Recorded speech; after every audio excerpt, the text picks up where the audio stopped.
Yo soy Jack, y esta es la historia que tengo que contar, algo de lo que realmente me arrepiento. Hace algunos años, acepté un trabajo en una finca sin saber que me esperaba algo horrible. Allí cultivaban naranjas, y aunque parecía simple, el patrón nos dio 3 reglas que debíamos seguir siempre. No podíamos romper ninguna, bajo ningún término. Y sí, yo las rompí. La primera regla era que, si por alguna razón debíamos trabajar de noche, se nos pagaría el triple. Pero al salir, no debíamos levantar la mirada, incluso si alguien nos llamaba. La segunda regla permitía llevar algunas naranjas o frutos que cosecháramos sin ser cobrados, siempre y cuando nadie tocara las ciruelas en los límites de la finca.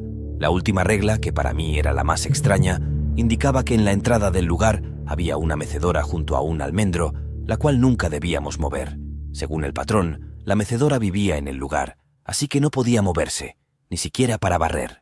Aunque encontré estas reglas extrañas, no les di demasiada importancia y comencé mi trabajo en la finca. Los primeros días me dediqué a fumigar los cultivos. Era una tarea sencilla y, al terminar temprano, me marchaba a casa sin tener mucho contacto con los demás trabajadores. Una mañana, el patrón llegó y anunció que esa noche necesitaría a 3 trabajadores para recibir y acomodar un cargamento de fertilizante. A quienes aceptaran se les pagaría el triple. Levanté la mano de inmediato, pensando que muchos otros harían lo mismo, pero para mi sorpresa, solo yo y otro trabajador llamado Gustavo nos ofrecimos voluntarios. El patrón eligió a un tercero, un hombre llamado Fernando, para completar el grupo. Antes de que nos fuéramos a casa, el patrón nos explicó que debíamos esperar el tráiler en la parte trasera de la finca, no en la entrada habitual. Según él, el chofer del tráiler entraría por un camino que pasaba por la parte trasera. Trabajamos normalmente durante el día, y al llegar la tarde, cuando los demás se marchaban, me acerqué a Fernando y le pregunté por qué nadie más había querido quedarse si la paga era tan buena. Fernando me contó que muchos creían que la finca estaba embrujada. Decían que por la noche la mecedora se movía sola y que se escuchaban gritos a lo lejos. Yo no creí nada de eso. Al anochecer, cuando todos se fueron, nos acomodamos cada uno bajo un árbol y dormimos un rato mientras esperábamos el tráiler. Sin querer, me recosté bajo el ciruelo del que no debíamos tocar los frutos y corté algunas ciruelas. A las 6 llegó el tráiler y comenzamos a descargar el fertilizante. Con la luz de la luna como única iluminación, decidimos no regresar a casa, sino cumplir con la jornada del día y luego irnos. En un momento, vimos que el ciruelo estaba en llamas. Alarmado, corrí pensando que era culpa nuestra. Sin embargo, antes de llegar, una voz desconocida nos dijo que si queríamos el oro, estaba enterrado al pie del ciruelo. Solo debíamos desenterrarlo, pero con la advertencia de que si surgían envidias o deseos negativos, el oro desaparecería junto con nosotros. Convencidos, el fuego se extinguió.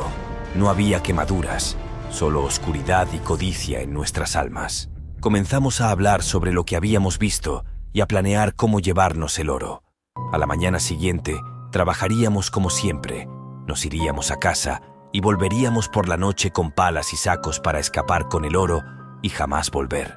Durante el día, nos mirábamos de vez en cuando para recordar el plan sin que nadie nos oyera.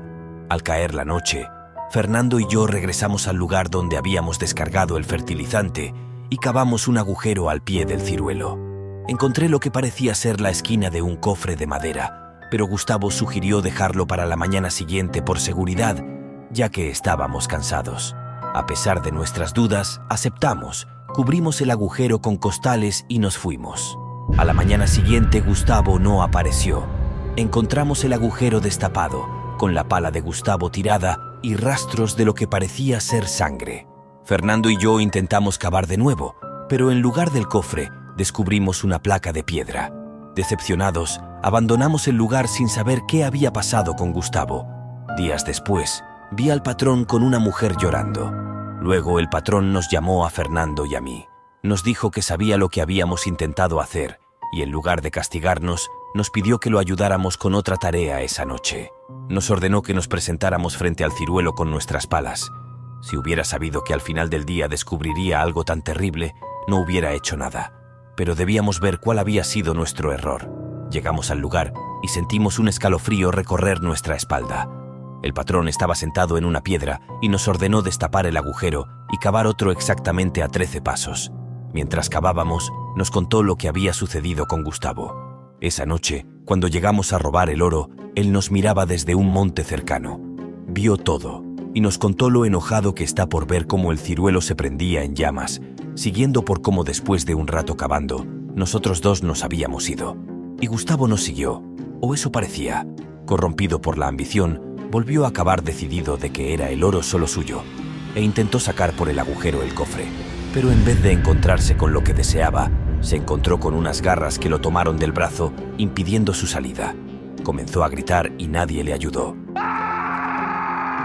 Y la garra cortó su brazo en partes. Escapó directo a su casa, pero a los días murió por el miedo que aún sentía. Mientras el patrón contaba su historia, Fernando y yo ya habíamos terminado de tapar el agujero que habíamos cavado, y nos pusimos a cavar el nuevo agujero a 13 pasos del ciruelo, tal como nos había ordenado el patrón, sintiendo más terror con cada palada de tierra. Intenté no pensar en las palabras del patrón, pero no podía evitar recordar la visión de la garra y los gritos de Gustavo. ¿Qué era lo que realmente se escondía en esa tierra maldita? Y después de un tiempo que pareció una eternidad, encontramos algo sólido. Con manos temblorosas comenzamos a limpiar la tierra alrededor del objeto y vimos que, para nuestra sorpresa, no era un cofre como habíamos esperado, sino una losa de piedra lisa y tallada con inscripciones que no logramos entender. El patrón se acercó con una linterna, iluminando y con una voz cargada de siglos de secretos, nos reveló que el verdadero tesoro no era el oro que creíamos, sino una tumba antigua sellada por la familia que había poseído la finca. Las reglas que nos había impuesto no eran simples creencias, sino advertencias para mantener el sello que protegía lo que estaba bajo tierra. Lo que intentamos hacer la otra noche, lo que Gustavo hizo, fue un acto de codicia que casi liberó algo terrible.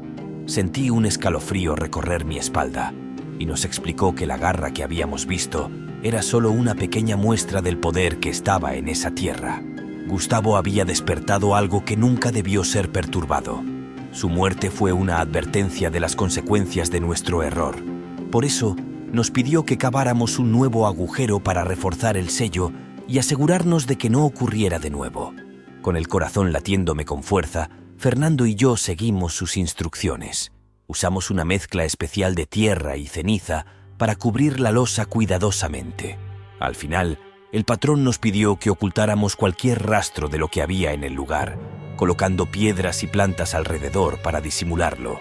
Cuando terminamos, el patrón nos miró en silencio un momento antes de hablarnos. Nos ordenó que nos fuéramos a nuestras casas y que no mencionáramos nada de lo que había ocurrido a nadie. A partir del día siguiente, no volveríamos a trabajar en la finca. Nos prometió una compensación justa, pero nos advirtió que debíamos dejar el pueblo y no mirar atrás. Fernando y yo aceptamos sin discutir, y cuando el sol comenzó a asomarse por el horizonte, abandonamos la finca con la firme promesa de no regresar jamás. Días después, mientras empacaba mis pertenencias para irme del pueblo, escuché que el patrón había vendido la finca.